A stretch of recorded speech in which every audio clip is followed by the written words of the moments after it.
All right, here we go again. So what happened is I received psychic blips on what was going on, and I tried to get to dissuade people from doing what they were doing to me by explaining what they were saying was happening. So one of the things that happened was that I explained how there's wiretaps up in every community. I mean, just because people aren't being arrested doesn't mean the wiretaps aren't up. Right. So wiretaps are up. The criminals start talking about what they're doing to me. Narcos, sex traffickers, whatever they were. Probably both. Right.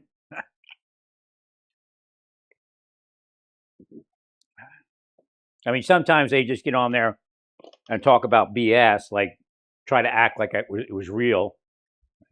But it came out that we were all BS.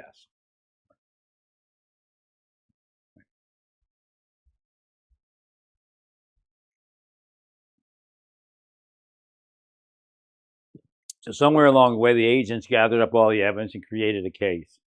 And they never followed through a prosecution.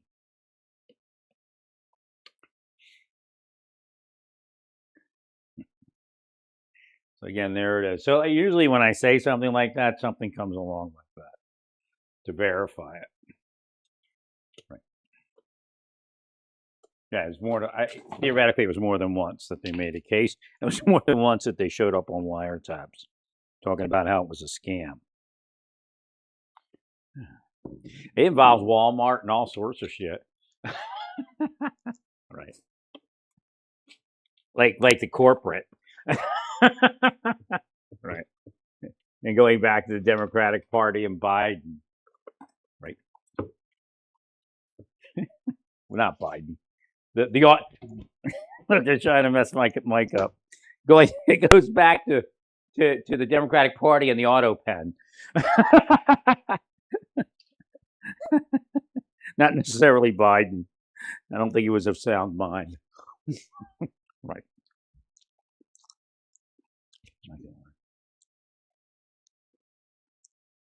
Or the operators of the auto pen.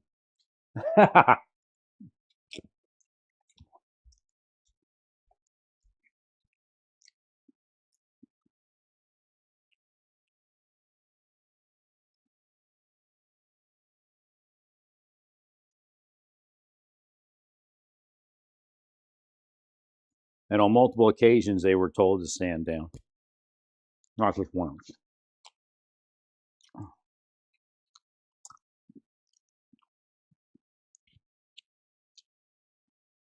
So the blip on, I tried to Google, AI to find.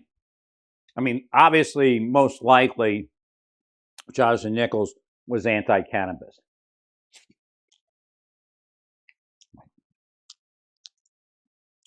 And he was a big advisor to the Senate at that point, Oklahoma Senate, so he could most likely block cannabis.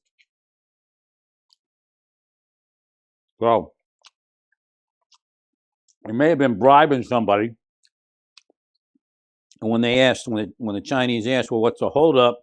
If it is a Chinese, it might be collective. Right.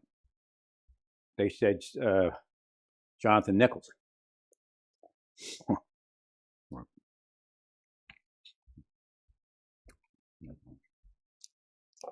And they went after him psychologically. I believe he was drugged.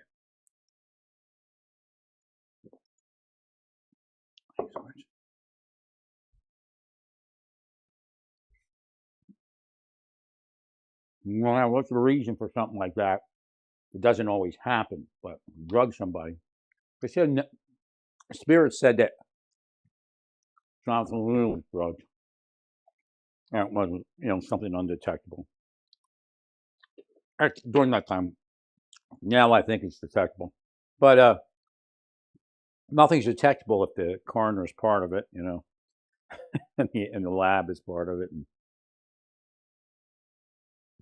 there are some places where it doesn't matter if it is detectable. And again, like I said, the way I understand some of it works is they drug their victim, psychologically operate their victim to change the brain patterns. And then they stop the drugging.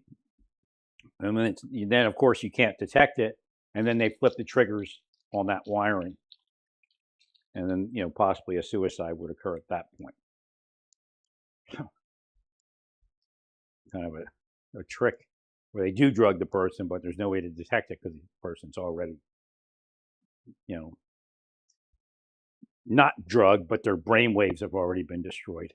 Again, that's part of what you may have saw in the Havana case, in the brain issues in those people.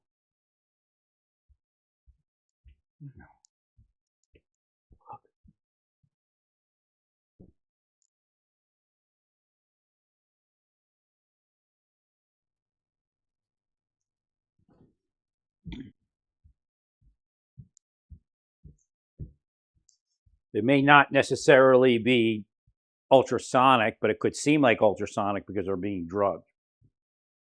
And it's destroying their brains.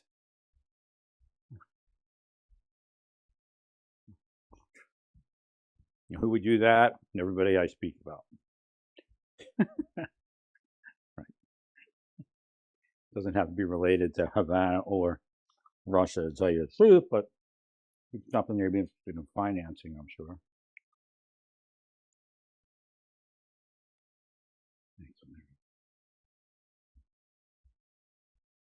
But just recently I said, the psychic blip was that they presented the cases and they wouldn't prosecute. Because at first they didn't do the cases because they were like, they didn't tell us to do the cases. Then they finally said, this is crazy. It's like 10 years later or something. There was a case initially, too, around Luna, but it wasn't the Luna case. It was something about what they were doing to me. Somebody opened the case up. Well, but you have to understand, when it involves 5 or 6 agents, that's, could be 1,000 FBI cases or DHS cases or Marshal Service cases, right? Or a combination thereof. That's why you can't, and that's what they know. You see, they're piggybacking on the idea that you can just go national security, sue us, and you can't sue them, and they won't even release the information. They'll do it, they'll just find information like whatever the lie was about me, they would put that out, and the rest would be redacted. Right?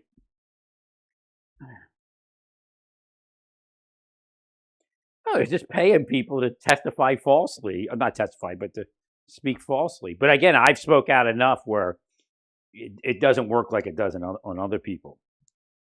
And yes, people have gone to prison for crimes that they really would not have committed unless they were pushed to it with the psychological methods. It isn't a test, I'll tell you that. No, they're destroying the person's mind, rewiring it. And if you don't want to be tortured, then you'll commit the crime. That's what's going on. That's what Rose McGowan was going to have done to her. Right?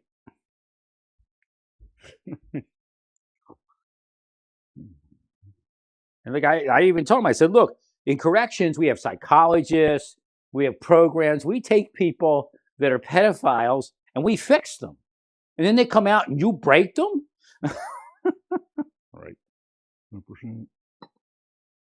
I mean, there are victims. They lie like they got everybody watched and all that. Right. But the people that are part of it, if they say anything, they don't want their family to have to deal with, the whole thing that their victims are dealing with. Right.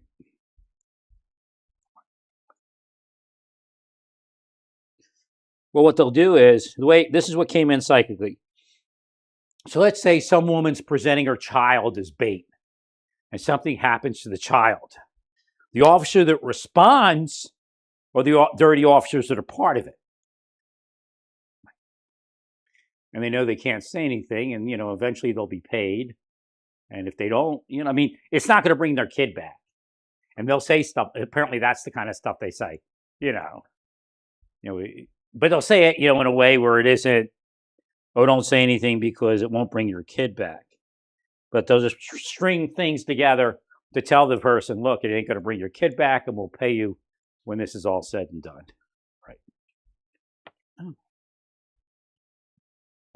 Some people, like, when they get out to the car and they shoot somebody, that's a victim. Now, it doesn't mean that the further victim, the person that person shoots or road rages, is part of it, because the goal is to get somebody else to be harmed, not the people that are part of it, by expanding the thought and then triggering it by saying, like, everybody's part of it. Right. I believe the El Paso shooter was hidden. That's why he was on the radar screen, but not on the radar screen, because he was hidden. That was one. Deep State was creating him. Right. And part of it was a test to see if they could get him to go to some place like El Paso and do it. Because people were getting a little freaked out when Walmart shootings started picking up, Right. And maybe they didn't even want it to be in a Walmart, but it ended up, because Walmart's part of it. They got devils working security, and they'll curse you, curse your kids. They curse some kids to shoplift. They get off on it, man. If they can curse a kid to shoplift that they don't like, they laugh, right? Or even an older person.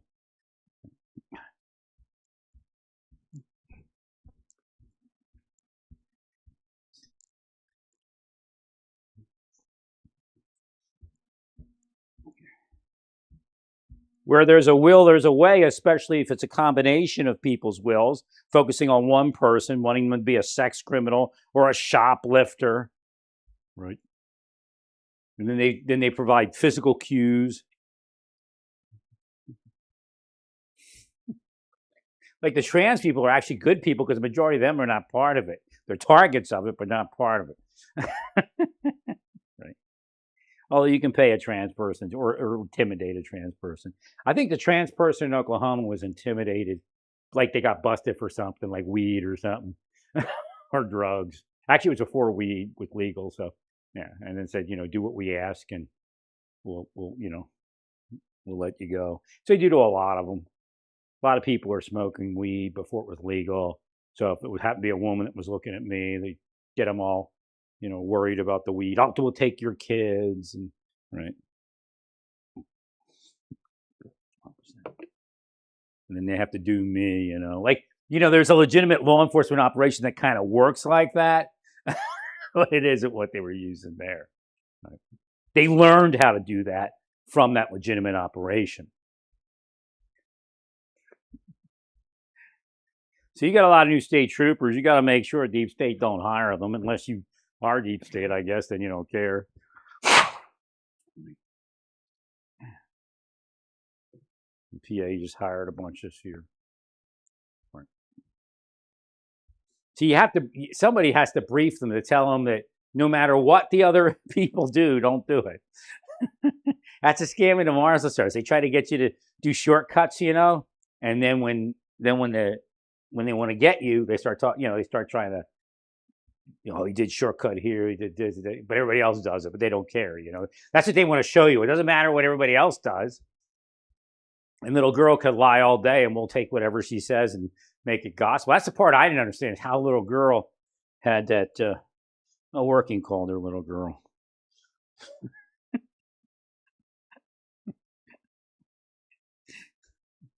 How she had that much credibility even with the chief, right?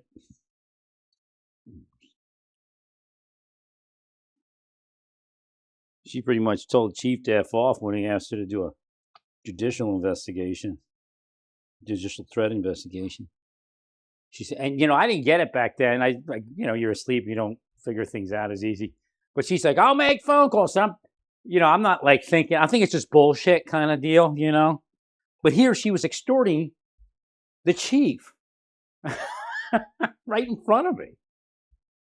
And it could have been, sexuality of other people. Like, she could have had sex with the supervisors that were there at one time or another, while she was just a plain old deputy, right? That was her answer. The chief says, I need you to do an investigation into Judge so-and-so, a threat. I forget which one it was. And she's like, no way, I'll make phone calls. You'll see some shit like that. Like she's walking off down the aisle or down the hallway, and then the chief looks over at me and goes, "Can you do it, Larry?" I'm like, "Yeah, sure."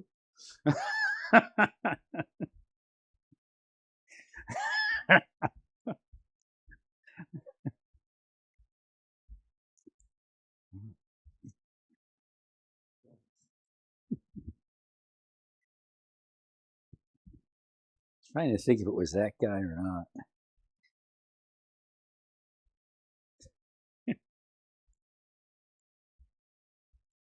The guy that sold, I think it was a different one. The guy that sold Dan Quayle cannabis. He was into a lot of shit, man. Yeah, they set him up and put him in prison. I mean, he was screwed up, but they set him up. Deep State set him up. They were interested in stuff that he was in that he had beat them to. So it was when he went to prison, then they got it.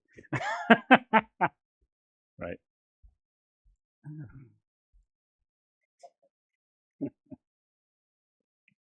No, he was a liar. He was pretty much a liar, but what he was saying was valid.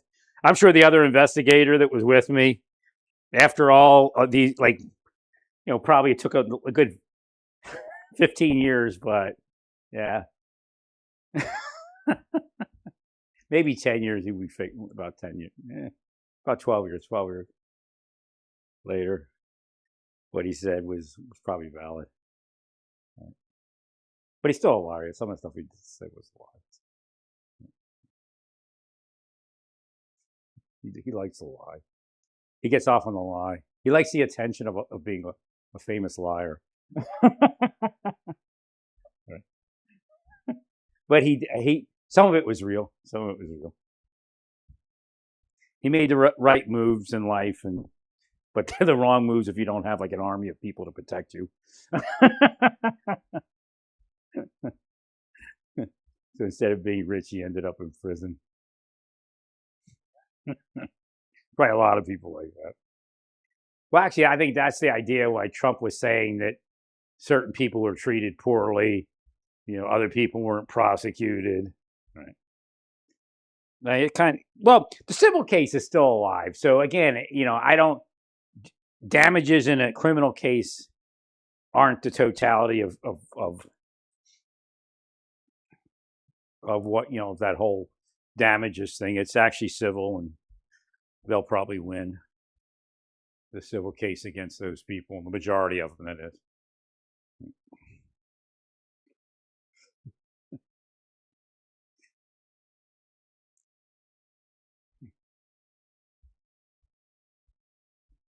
Yeah, the little girl should have. This is my point. If you people fought the deep state, I wouldn't have had to. It's your fault for them even being there. Like Shelton should have been fired or in prison, but because she had sex with so many bosses, nobody wanted to do anything. Probably both, right? I mean, she's actually sabotaged these people, not just her, because she's part of a criminal entity. They're sabotaging the work of government agents.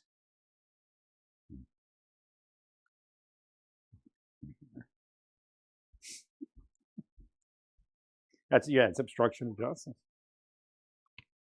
Little girl, what she did to Working, what she did to Matt, that's really obstruction of justice. Everybody knows it's corrupt. Right.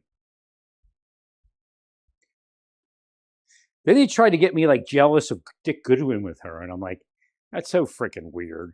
But then that exposed Dick Goodwin as being one of the go-betweens to the criminal world and the current deputies.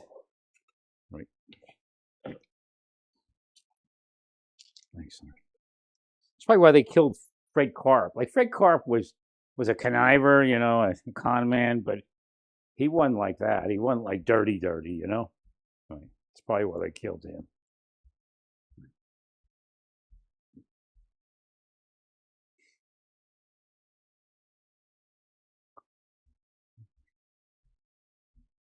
But yeah, they came up on wiretaps all the time. So they had to like delete wiretaps and all sorts of stuff to try to keep it clean, but they failed. They left over a lot of junk.